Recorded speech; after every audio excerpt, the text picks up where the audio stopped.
Hace 9 años que te contamos las noticias, debatimos, enloquecemos al algoritmo musical. Mira vos. Acordate, los sábados desde las 10 horas por FM Identia 103.3.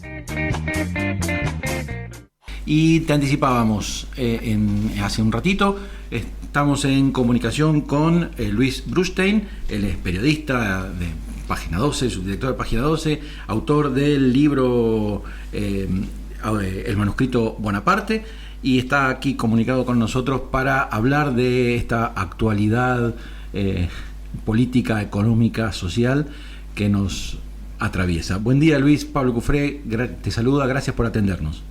Hola, buenos días, ¿qué tal? ¿Cómo va? Bien, muy bien, muchas gracias. Bueno, hoy, en esta primera hora de nuestro programa estábamos haciendo un repaso, como hacemos habitualmente, de las últimas medidas políticas y económicas del gobierno. Y justamente un poco hoy en tu nota en Página 12, que recomiendo de paso, digamos, hay como una integralidad que me interesa destacar y que me gustaría empezar por allí, en la articulación entre la situación económica, la política, los derechos humanos. Quisiera que nos contaras un poco justamente eso que desarrollás en el artículo y a partir de ahí seguir conversando. Sí, mira, yo creo que el gobierno de Milei, y sobre todo la elección en la que él resultó ganador, sí, puso al descubierto una cantidad de fenómenos que se estaban produciendo en la sociedad y que de los que muchos están hablando, ¿no? Uh-huh. En cuanto a la importancia de propuestas más afectivas que materiales, que en cuanto a la convocatoria a la liberación del odio como una cuestión primaria que convocada por el discurso de ley. Uh-huh. Y hay una cantidad de cuestiones que yo creo que efectivamente se producen, pero creo que se producen al mismo tiempo que las otras, ¿no? O sea, hay valores que han impregnado la sociedad y que son difíciles de mover.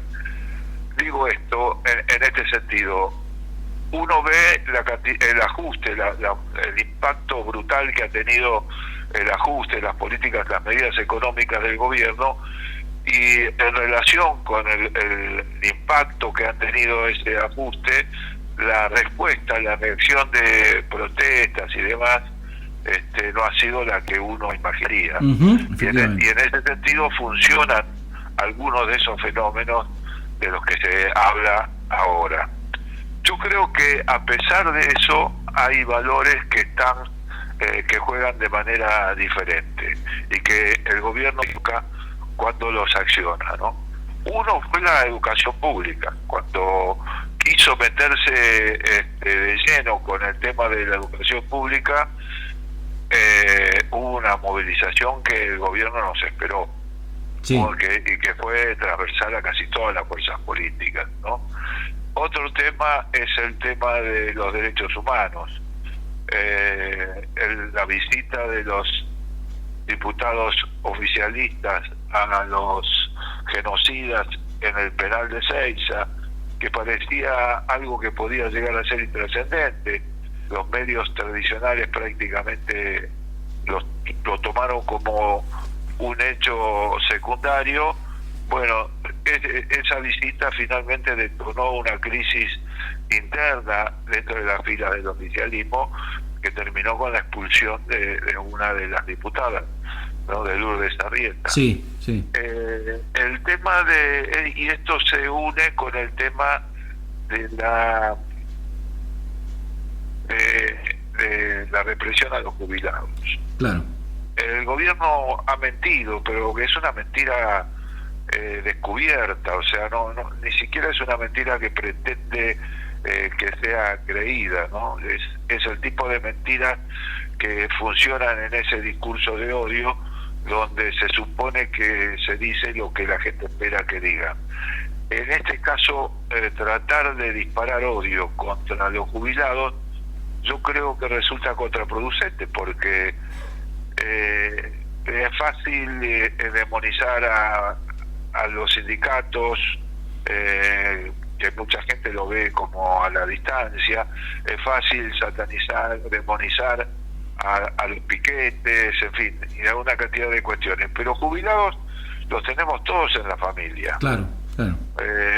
No todos tenemos una abuela o nuestros padres que han sido sostén de familia, que han trabajado toda su vida y nos han alimentado a nosotros. Así que porque venga alguien a decirnos que en los jubilados es donde hay menos pobres, es el sector etario donde hay menos pobres, o decir que 18.000 pesos de aumento implica el 27% del PBI, usar mentiras tan descaradas, cuando toda la población lo puede constatar que son mentiras, porque todos tienen algún familiar jubilado. Eso puede ser puede disparar una reacción contraria que el gobierno no está midiendo, ¿no? Y creo que muchos no miden, porque muchos están como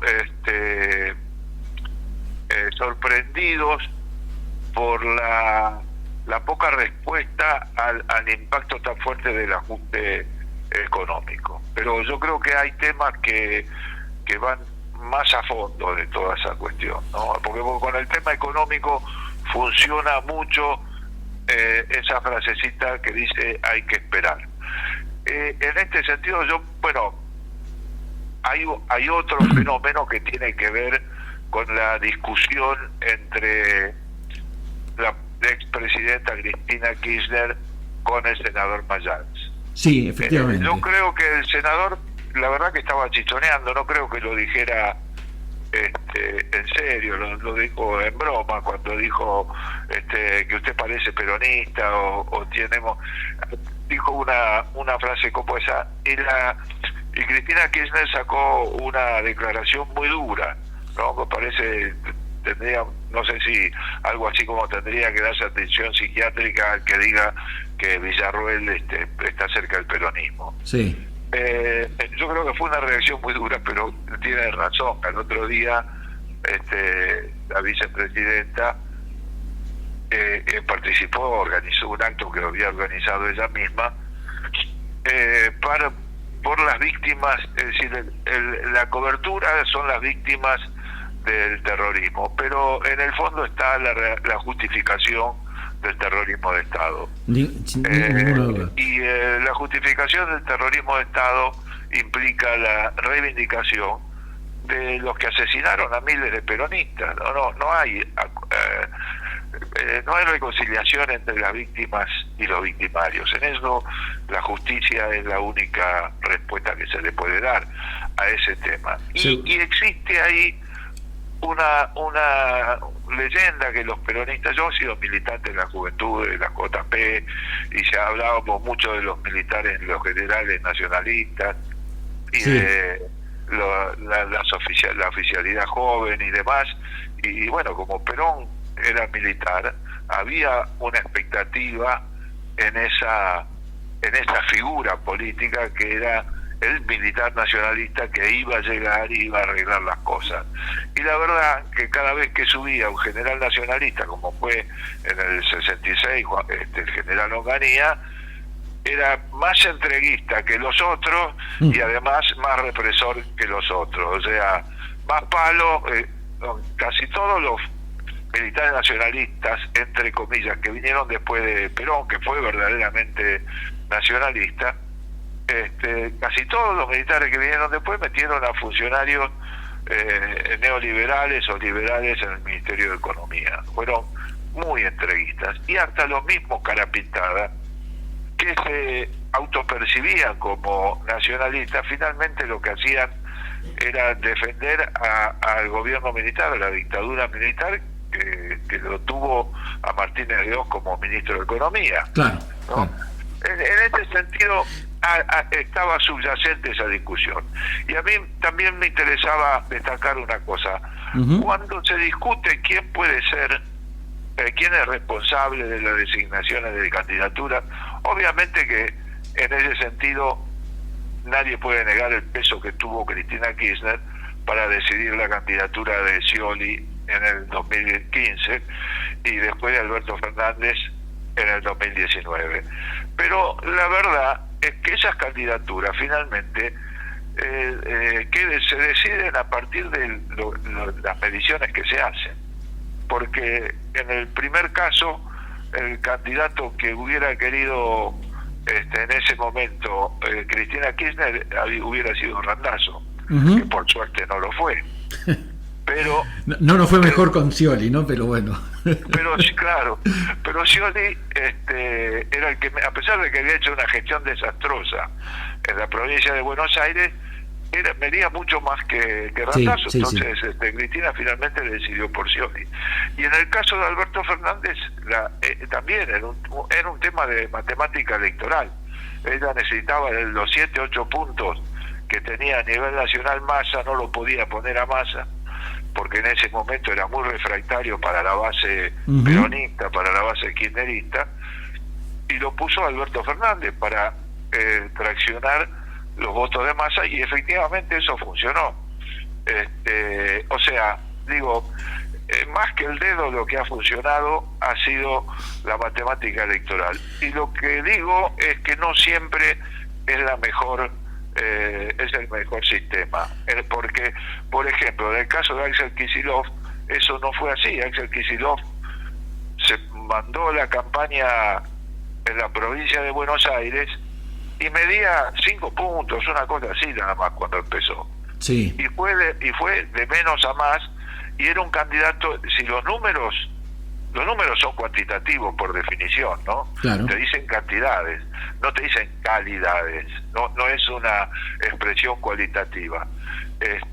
Y yo creo que finalmente lo que la enseñanza que puede dejar la elección de Kicillof es que, aparte del aspecto matemático, hay que también tener en cuenta el aspecto cualitativo, ¿no?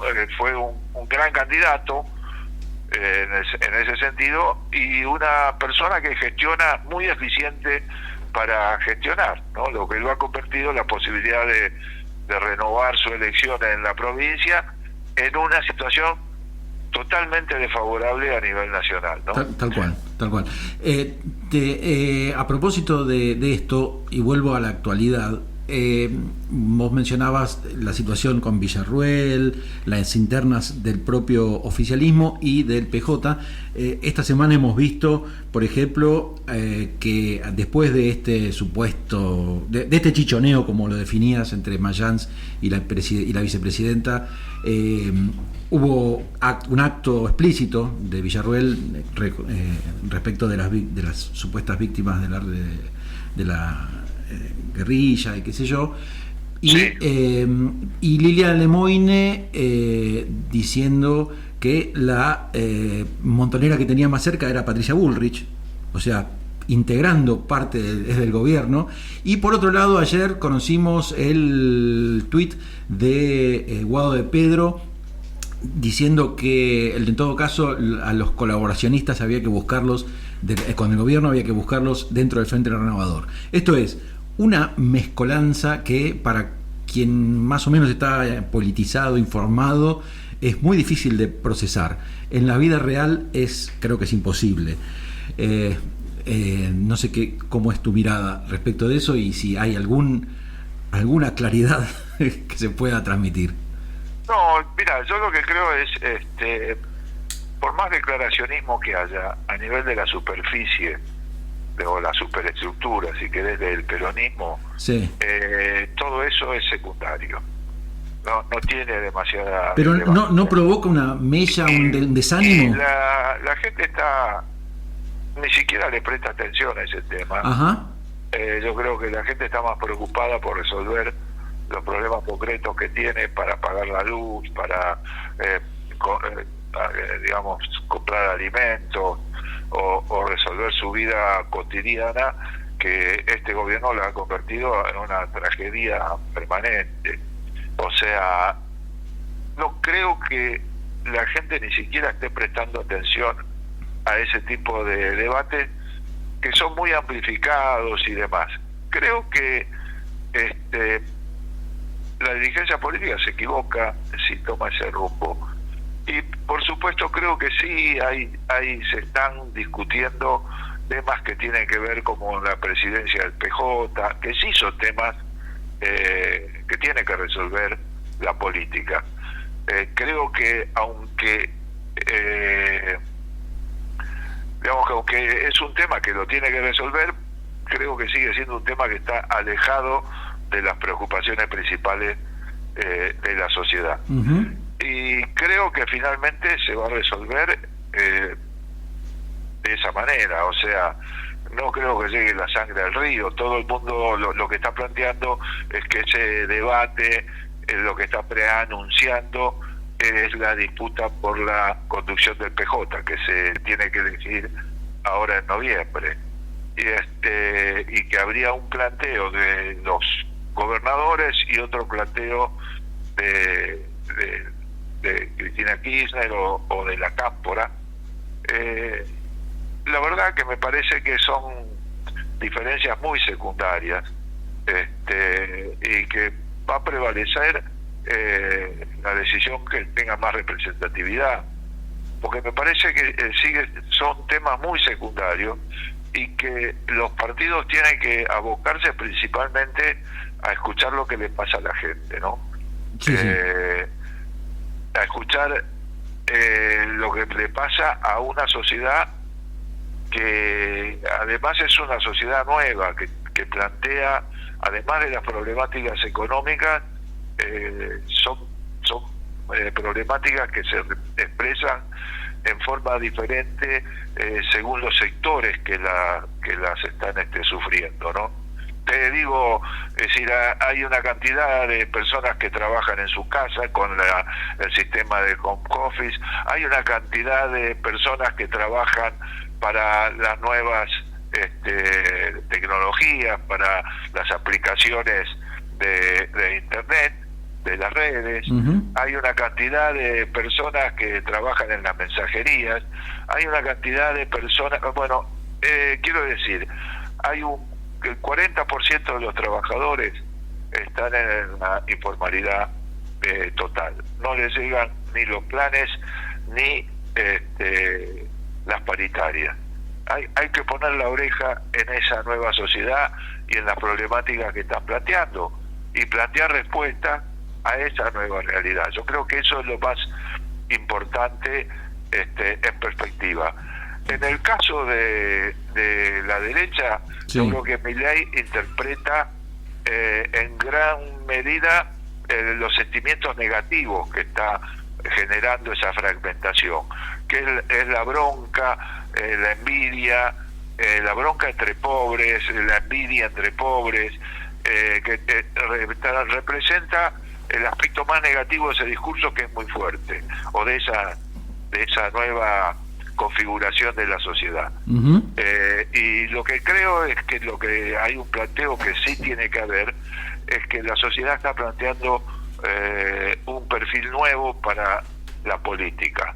Es decir, tiene que haber dirigentes transparentes, dirigentes que se den que tengan contacto con la sociedad, que no estén recluidos, que no vivan en grandes mansiones, ¿cómo se llama?, en barrios cerrados o en countries, en palacetes o lo que fuera. Uh-huh. Gente que se vea con la gente, en fin, yo creo que hay y lo mismo para los que gestionan. Claro. Yo creo que hay un reclamo de sentir que está gestionando se preocupa por la problemática de la población.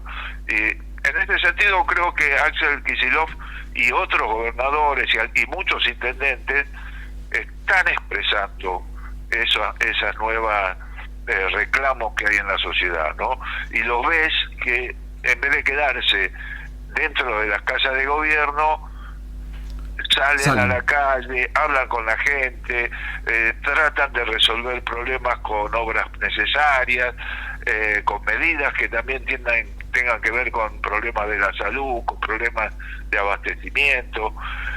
Yo creo que esa es la característica básica de volver a reconectar a la política con la sociedad, ¿no? Así es. Clarísimo, clarísimo, y coincido con esta mirada. Luis, te quiero agradecer mucho la participación en nuestro programa y bueno, y a disposición también, como siempre, desde acá, desde este lugarcito de la provincia de San Luis. Bueno, les mando un abrazo grande, che, me encanta a mí ir a la provincia de vez en cuando. Bueno, cuando esté por acá te esperamos. Dale, Que abrazo tenga fuerte. muy lindo día, gracias.